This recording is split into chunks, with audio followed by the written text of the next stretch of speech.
Hi guys, Penny Rose Journals, how you doing? Okay, I was making these today and I suddenly thought maybe you guys would like to see how I make them. These little storage boxes, this little box that these little folded things are in, what we're making today.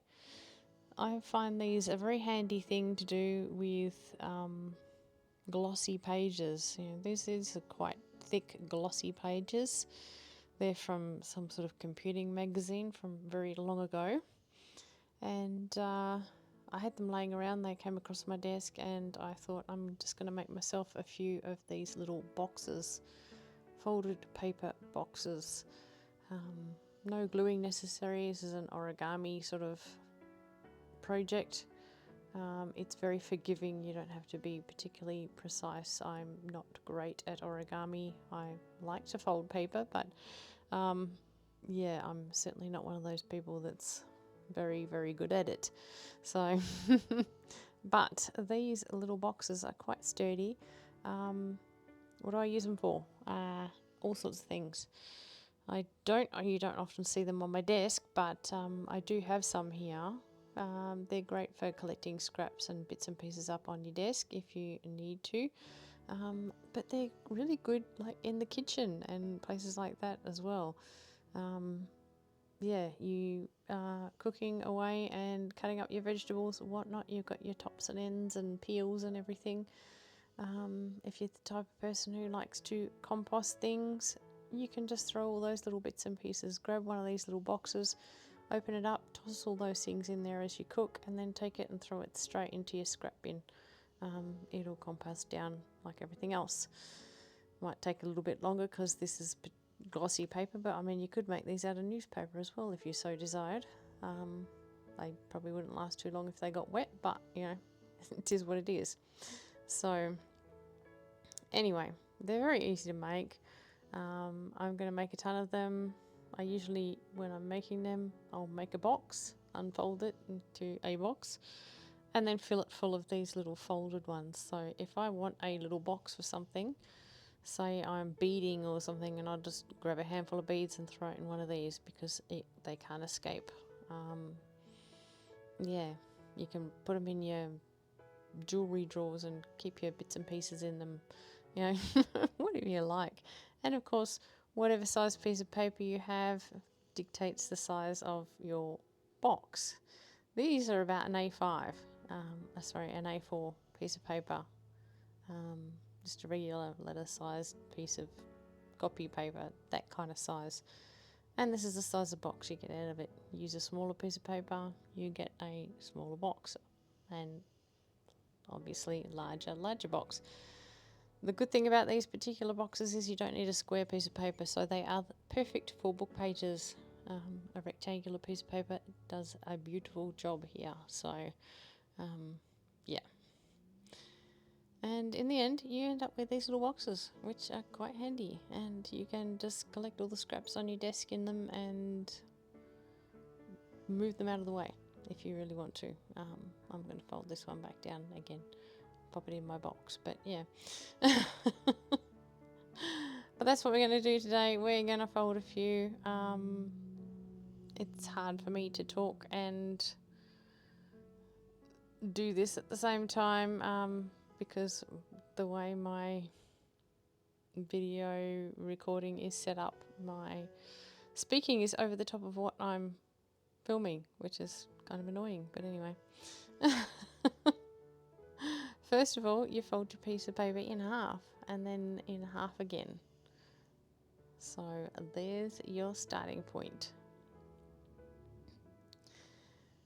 And then when you unfold it, you're going to leave it folded in half, but you're going to unfold it so that you've got the folded bit at the top there, like so. Then you're going to fold the corners in towards the middle, the top corner in towards the middle, and do that on both sides. Now you need to give everything here a really good crease so that you can fold these folds into themselves backwards in a minute. You'll see what I mean.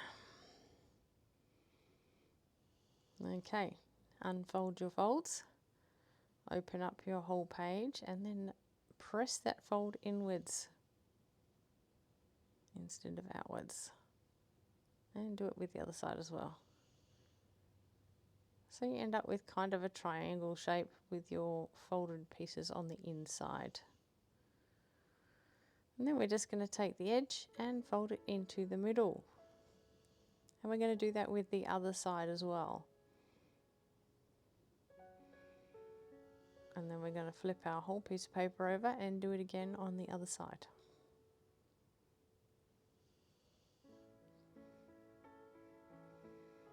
They're quite a quick little box to make these. I filled up this box full, so I've got a lot of them now. I won't have to make them again for a while. Okay, now we're just going to take the bottom here and fold it up twice. We fold it up to where the folds are at the bottom, and then we fold it over the top. So she's nice. We give her a good crease. Then we turn it over and do the other side exactly the same. Then I am going to fold the pointed top down to that bottom row that we've just folded up. And I'm going to flip it over and fold it again and give it a good crease. This just makes the bottom edges of the box nice and crispy. And then when you open it up, boom, squash the pointed end down and you've got a little box, and you can toss all your little things off the desk in them. I'm doing a little project for something on the side, and I have lots of scraps at the moment, so we'll toss those in there so you can get the idea. I'm just going to film myself folding a bunch of these now, so I will speed it up, but I will do a lot of them, so you can just keep on watching. You can slow down the video if you need to. If this is going too fast for you, pause it, do a fold, start it again, do the next fold, pause it, you know, slow things down, speed things up. You have all the control in the world with all the little YouTubey buttons. So you can definitely just do it at your own pace. Don't think that you need to follow along as fast as I go, particularly when I'm doing in double time, which I'm about to start now.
Okay, I will show you this one last box and then I might leave you for today, because I did do a lot of these. I have probably an hour's footage. I filled up 2 of these little boxes full of little folded boxes.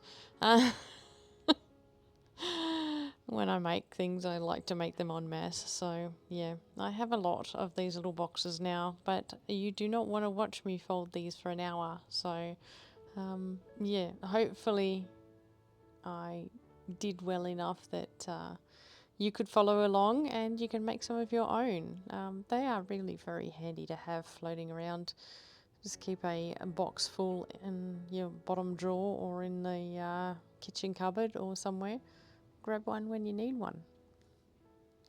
I hope you enjoyed learning how to make little origami boxes, and I hope you enjoy the rest of your day. Thank you so much for spending some time with me today, guys. I really do appreciate it. I'll see you again next time. Bye.